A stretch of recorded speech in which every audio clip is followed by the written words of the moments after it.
Жакынкы чыгыштагы кырдаал соңку 24 саатта мүнөт санап курчуп жатат. Ассаламу алейкум кадырлуу көрөрмандар. Баяныбызды баштайбыз, биздин каналга каттала кетиңиздер. Окуялардын чордонунда Иран менен Израилдин ортосундагы түз аскердик кагылышуу турат.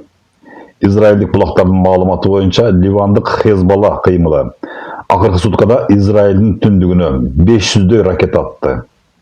Бул эскалация башталгандан берки эң катуу чабуулдардын бири болуп калды. Буга жооп катары Израилдин аба күчтөрү Тегерандагы 40ка жакын стратегиялык объектиге сокку уруп, баллистикалык ракеталардын кыймылдаткычтарын чыгаруучу заводдорду жана алыска учуучу ракеталарды чогултуучу цехтерди талкалады. Ирандык оппозициялык булактар Тегеран округунун башчысы Хасанзаде жана анын орун басары Сабунчи көчөсүндө жок кылынгандыгын кабарлоодо.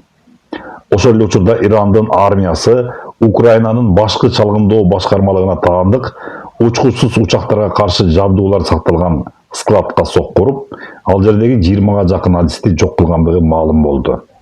Бул согуштун фронту эми Украинанын аскердик технологияларына чейин жайылды. Бул арада Ирандын расмий өкүлдөрү Бириккен Араб Эмираттарына катуу эскертүү берди. Эгерде Америка Кошмо Штаттары Иранга басып кирүү үчүн Эмираттардын аймагын же чалгындоо базаларын колдоно турган болсо, Тегеран Эмираттардын аскердик гана эмес, Дубай сыяктуу ири шаарларындагы соода жана мамлекеттик имараттарын ракета менен аткыламакчы болду. Middle East Eye басылмасы жазгандай, буга чейинки сабырдуулук саясаты эми толугу менен токтотулду.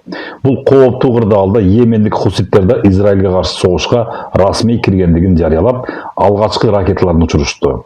Алар эгер АКШ менен Израилге башка союздаштары кошула турган болсо, Кызыл деңизден түз сокку урууга даяр экендигин билдиришти. Түркия болсо, эгерде күрд куралдуу топтору Иранга каршы операцияларга тартыла турган болсо, аскерлик чара көрөрүн АКШга, Иракка жана күрд түзүмдөрүнө эскертти. АКШнын бул жаңжалдагы позициясы өтө карама-каршылыктуу болууда.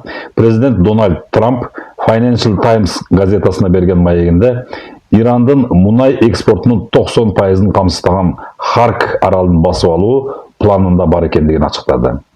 Трамп, чынын айтсам, мага эң жакканы Ирандын мунайын алуу болмок деп билдирип, Ирандагы 450 кг байытылган уранды колго түшүрүү үчүн кургактагы операцияны караштырууда.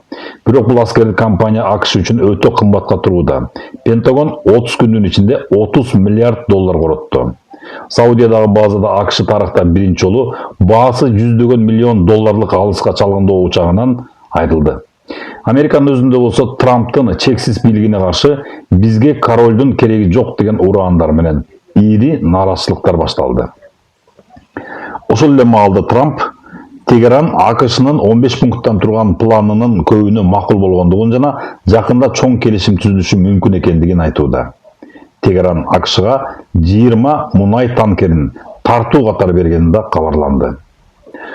Глобалдык тирешүү Атлантика океанына чейин жетти. 730 000 баррель мунай жүктөлгөн орусиялык Анатолий Колодкин танкери учурда Кубага багыт алды. Бул Гавананы америкалык бомбалоолорго дуушар болушуна жооп иретиндеги гуманитардык жардам. Москва, эгерде АКШ бул танкерди кармай турган болсо, жакынкы чыгыштагы, Европадагы жана Аляскадагы америкалык аскердик объектилерге түз соккуларды жасаарын кескин эскертти. Ал тургай, согуштун жалыны Европага да жетип, Финляндияга украиналык Ан-196 дрондору кулап түштү. Бельгиянын Антверпен шаарындагы жөөт райондоруна коопсуздук үчүн аскерлер киргизилди. Ал эми кибермейкиндикте ирандык Хандала хакердик тобу АКШнын ФБР башчысы Паттелдин жеке почтасын бузуп, жашыруун каттарын жарыялап жиберишти. АКШнын юстиция министрлиги бул материалдардын аныктыгын моюнга алды. Аскердик эксперттердин айтымында Ирандын ракеталык запасы учурда союлуп баратат жана алар заманбап ракеталарын үнөмдөөгө өтүштү. Бирок согуштун баасы эки тарап үчүн тең өтө жогору болууда. Таң калыштуусу Израиль Иранды согуш кылмыштары үчүн айыптап, эл аралык коомчулукка кайрылды. Дубайдагы ири алюминий заводу жана Кувейттин аэропорту ирандык соккулардан кийин өрткө оронду. Араб Эмираттары болсо ирандык жарандардын жашоого уруксат кагаздарын жокко чыгарып, $530 миллиард активтерин тоңдуруп баштады. Кыскасы, дүйнө чоң өзгөрүүлөрдүн алдында турат. Асманыбыз ачык эле болсун деп тилейли. Каналга каттала кетүүнү унутпаңыздар. Кайрадан көрүшкөнчө аман туруңуздар.